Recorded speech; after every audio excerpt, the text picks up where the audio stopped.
Welcome back to Newbie Railroad.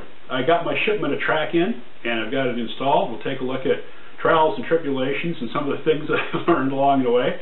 And we'll take a look and see where we are and get a status update on putting together the railroad. I also got a few other things we'll take a look at. Maybe we'll do an unboxing or something here. So we'll take a look at some of the things that have come in so far. So let's get to it. Let's do something fun. Let's unbox a locomotive. This is a Broadway limited imports model, my first one from that company, and it's supposed to be in the box a 4858 F7A diesel, and it's supposed to be in the Northern Pacific livery. And because I'm kind of doing Northern Pacific and Great Northern kind of theme, I think, on my track, and it doesn't really say it on the. Well, maybe it does. Let's take a look. So on the box, you've got this nice, black cover. Let's see what's on the end here. Okay, I don't know if you can read that. But it does say that EMD F7A NP 6511A Paragon. It has Paragon sound. It's supposed to work on both DC and DCC, and that's kind of cool that it can work on both. We'll give it a try on DCC here. 4858 is the number in the top. On the back of the box, there's just a little bit of the features of the model. It's got the Paragon 3 sound, which I assume I'm using the old Bachmann DCC controller, which only has about 9 function keys on it. So I'm assuming there's lots of function keys that I won't be able to use until I get a better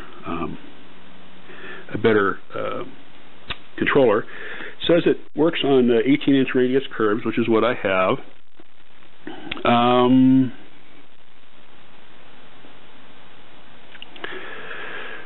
And basically, it's got a 5-pole motor, which is really good. So let's see. Nothing. That's about it on the end of the box. Let's go ahead and see if we can open this up as soon as I figure out how to get in here. Okay. Looks like we slide this whole thing out. Like so. Set that aside. Okay, and there she is. Okay. So now with Broadway, I'm used to the cheap Bachmann piece of paper that's got a barely legible diagram of the loco. Okay, we've got default function keys, and there's like 28 of them. So we'll see. I don't know. I'll have to play with that for a while and see if I can figure out how to do that with my controller. Talks a little bit about Rolling Thunder. It talks a little bit about what to do with the DC power pack. It's got a diagram here of the controller for DC. Manually activated sounds, automatically activated sounds, randomly activated sounds. Okay. Configuration variables. What else have we got here? Changing the functions, DCC operation, DCC programming. So it's just lots and lots. This will take me a while. I'll have to read through all this, I guess, at some point. So lots of good information. A very glossy looking book. I don't think there's anything else as far as paperwork. Let's double check the box. No, that's it for paperwork. Okay, I expected a diagram. I didn't see one, but maybe it's still in here, or maybe I missed it. All right, so now we'll take off this plastic cover. So it comes with this nice. Okay, it's taped on there. Plastic cover that's taped on. I think I'll have to get a little knife here. Cut the tape. Like so. Alright. And let's see if we can take this thing out of here. And it's got, I'm not sure what these little plastic stands are yet. I guess they slide in there. Maybe it's just to hold the loco, or maybe if you want to have a display. Let me set the loco on this plastic sheet here. And let's see if we can pull these out of here. There's a little package of silicone gel. There's a small soft rubber piece. I don't know what that's for. Okay. So let's go ahead and I guess see if this is what this is for.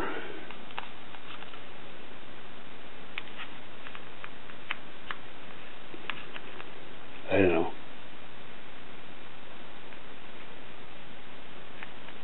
Well, let's not worry about it. Okay, let's just set it on this plastic here.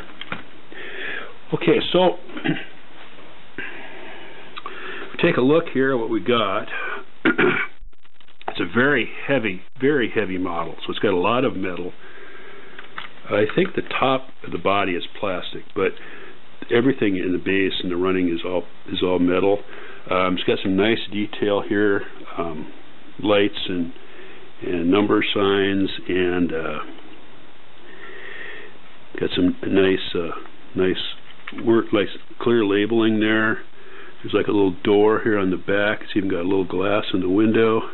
I don't see any detail in the cab, I don't think, but it has glass windows. It's got some, these are probably separately fitted horns on the top. There's some cab detail on top. Some nice rivets. It's got a couple of little windows on the side of the cab. Separately fitted door, it looks like. There's quite a bit of good detail on here. I'm not familiar enough with these in real life to know if that's what they really look like, but it looks like a very good model to me. Let's do a little bit quick. This was a diesel electric locomotive. The F7 was produced from February 49 to December of 53. So, as I had said earlier, I kind of want this to be, any diesels I get are going to be early diesels. So this diesel came out, post World War II, but it was promoted as a freight hauling unit. But the F7 was also used in passenger service, hauling such trains as the Santa Fe Railway Super Chief, and this was the fourth model in GM EMD's successful line of F-unit locomotives. Final assembly was in LaGrange, Illinois, or London, Ontario. The F7 differed primarily from the F3 in internal equipment and some external configurations. Some of them had a cabless. They made a total of 2,366 cab-equipped units and 1,483 cabless booster units, or B units. I did not get the one with the B unit. I noticed in the model for Broadway Limited's model, the B unit, the booster unit, is not powered, so it's just for looks, really, anyway. So there we go. There we have it. I'm going to go ahead and stop it at this point. We'll see if I can get it on the track and move it around a little bit. We can hear some of the sounds. And now it's on the track. I forgot to mention the price I paid for this from Model Train Stuff was $205, was the Model Train Stuff price. Okay, so I checked out a little bit. I got it on mute right now because it's very noisy, so I'll turn it on here. I'm done talking. So a few things, a few of the function buttons work with my Bachmann controller as is out of the box. The lights, I'll turn the lights on. Let me move this around over here where you can see that. So here there's a main light, and then there's some little side lights there. There's also a what's called a Mars light. Let me turn that on. So it's that bright light here at the top. And I'm going to unmute it now.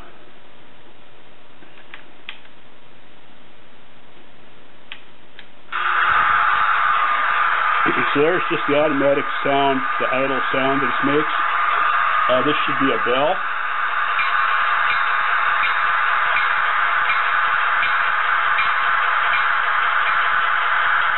This should be a diesel horn.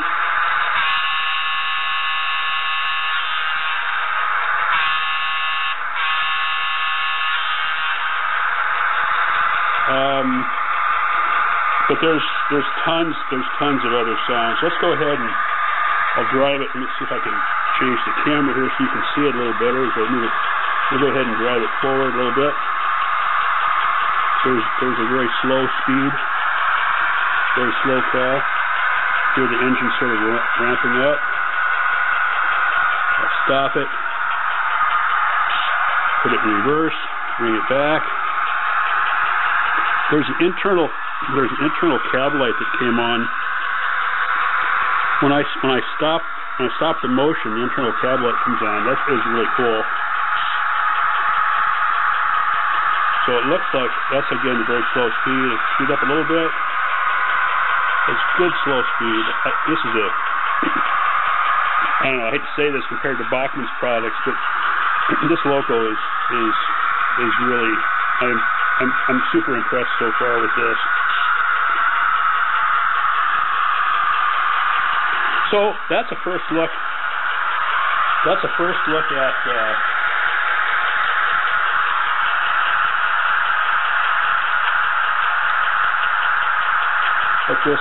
this loco.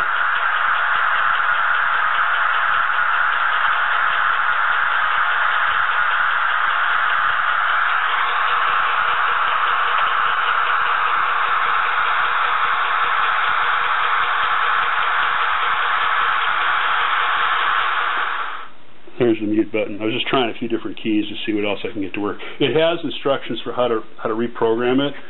So I suppose I could pick like the 7 or 8 different things that I really like and reprogram those so that my controller can handle it.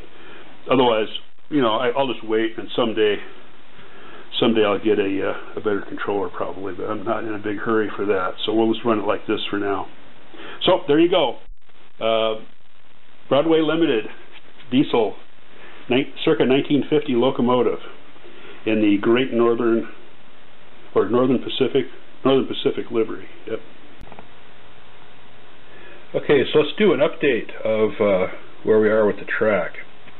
So to design the track, the first thing I did is I went out on the web and started looking at websites like Pinterest, where there's thousands and thousands and thousands of track layouts and all different scales and sizes and things that people have come up with. And one of the ones that I found, you know, because like I said, I'm trying to start simple and keep it all on one level. I found this one, which I kind of liked in a way, because it has a continuous loop, which I like to have for running in new locomotives, because I can set them up and set the switches to let it go in a continuous loop and let it run, and I don't have to worry about flipping switches or going back, you know, stopping and reversing.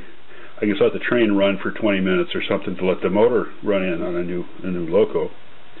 It also has some switching yards here, you know, which are very helpful, fun to have. It has a main line coming in down here, which I kind of like. So anyway, so I kind of thought that. So based on that, and then here's what I did, which was a mistake, and I'll explain what I did wrong here in a minute. So I did was I came up with this design originally for what I was going to do. It was loosely based on that previous one, but of course I've extended it to fit my layout. I went ahead and with these pin lines here are where each individual piece of track is connected, so I could make it easier when I put it together. And I put this together, and of course it didn't work, and I'll explain why in a minute. But the basic idea here again was to have a continuous loop, have some areas for switching. You can see where I was kind of playing around with the idea of I maybe put a road, a road for trucks here, put a road over here for cars. That's going to be where the depot might be. This is be a grain elevator. This is a hill. This is hills off to the edge of the corner. So anyway, that was kind of where I was playing around with it. Now, there's two issues that I ran into. One is I had dead spots, and the dead spots are. I started testing and finding out where the dead spots were, and I found out why. So this is a piece of Bachmann Easy Track, and the left rail has a rail joiner on it, and the right one doesn't. So when you get, and all our pieces are like that, so when you push them together, each track has a rail joiner. Well, some of my pieces, like this one, don't have a rail joiner, and I don't know if it came that way and I just didn't notice it when I was assembling the track, or if it fell off at some point and it's like on the floor. You know, I looked around the table, I don't see it on the table. You know, so either I lost it or whatever. So what I've done is I've gone to Bachmann's website, and for like $10 you can get a package of about 30 of these little royal joiners. So I went ahead and ordered that, and I'll get that in a few days. But anyway, with those dead spots, I had to basically take the track apart and start over, putting things together, and and finding out where the problems, which piece of track were the problems. Now the other issue that I had was the reversing loop, and I'm going to switch over here. I blew this up. This is what I'm currently aiming toward, and in this design there's one reversing loop, which is right here. And a reversing loop is where the train comes along and it enters the loop, and as it comes out of the loop it's going in the opposite direction. Well, in my ignorance, I didn't know that was a problem, but in an electric train set, either DC or DCC, that is a problem. With DC, the rails have polarity, and you know, one's positive and one's negative, and if you do this in a DC loop without proper preparation, you'll get a short. Well, on a DCC it's a little bit different, but the result is the same. The tracks don't have polarity, but the signal, they need to stay left and right consistently for the train to get the proper signal. And so when you switch like this, apparently this causes a short. So this is one of the reasons I was getting some shorts, is on my original design I actually had a couple of reversing loops, so things were really going crazy. So when I put this together, I'm going to leave this broken for now, so this reversing loop won't be connected, and then I'll get the adapter, and we'll do a video sometime in the next month or so where I'll show what happens when you try to install that. But my idea of this reversing loop here is this, and then the excursion train can come and make a loop with the tourists and not have to stop and back up. It can just come around, and this is where my herd of bison will be. The other thing in the track here then, of course, is that there's a switching yard, a couple of switching yards here to start with. There's a line going off here. I've simplified this over here a little bit just to make things fit. I think I'll try to start with this. Now, none of the track that I've installed so far, let me swing the camera around here a little bit. None of the track that I've installed so far is glued down. So what I'm doing is I'm coming back and I'm putting in, you know, like a small section at a time. I'm running the loco and testing it, and then moving on, so that I make sure that everything that I've got connected doesn't have any dead spots, doesn't have any shorts. That, you know, the train can go all the way to the end of the track and back up and come all the way back, you know, to the end of the other side and back up. And so I've got that all set. So over here, I have at the end of this line, there's a connecting piece there, but that one has two holes instead of the two tabs that my DCC ones have. So I'm guessing that one came in a set, and that's for a DC set. So to me, this is just a straight. I can't use it as a plug connector. So I put that at the end of the line there, just, you know, because it's just a straight for me. And then the switches I've got so far that I've hooked up that work, these are all these are the DC style, and I've got them operated. I'm operating them manually with a little switch, because this plug doesn't do me any good with DCC.